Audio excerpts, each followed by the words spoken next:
Allez, parole de maire dans School TV avec Sophie Crampagne, qui est première adjointe à la mairie de Montkion-Carnon. Ça se trouve où? Dans l'Hérault, Combien d'habitants? 17 000. Quel budget?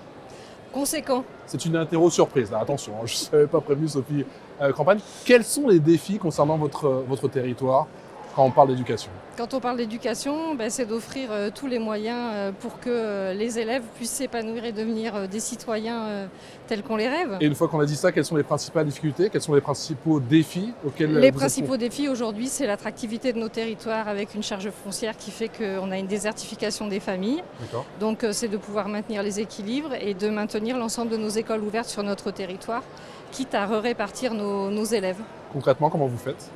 Comment on fait? On travaille avec un logiciel qu'on s'est fait créer sur mesure. On travaille avec une instance qu'on a créée aussi qui réunit l'ensemble des directeurs de nos écoles, des parents d'élèves et des élus pour à chaque fois, en fin d'année, pouvoir répartir nos élèves au plus juste, créer de l'harmonisation pour que les conditions soient équivalentes entre tous nos groupes scolaires. La data, aujourd'hui, c'est indispensable justement pour... Oui.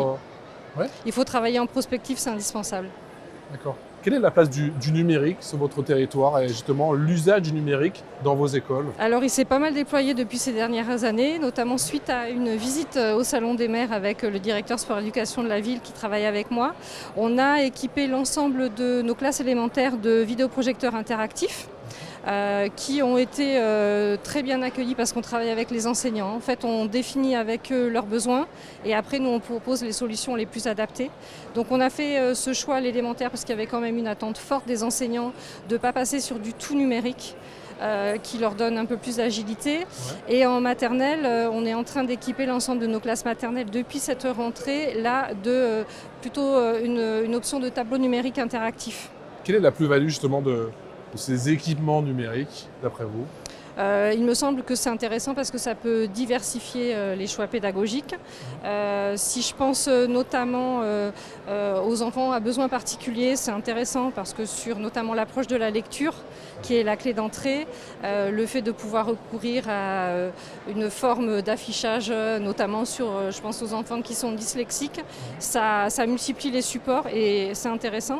Ça permet aussi de pouvoir travailler avec plusieurs groupes d'élèves. Donc, je pense que c'est un outil à part entière qui doit trouver sa place et pas devenir le seul et l'unique. Et qui la trouve, oui, et qui la trouve. Quels sont les retours d'expérience? Que disent justement les élèves que vous avez peut-être interrogés à ce propos? On a des élèves qui sont assez agiles finalement du coup avec l'outil informatique.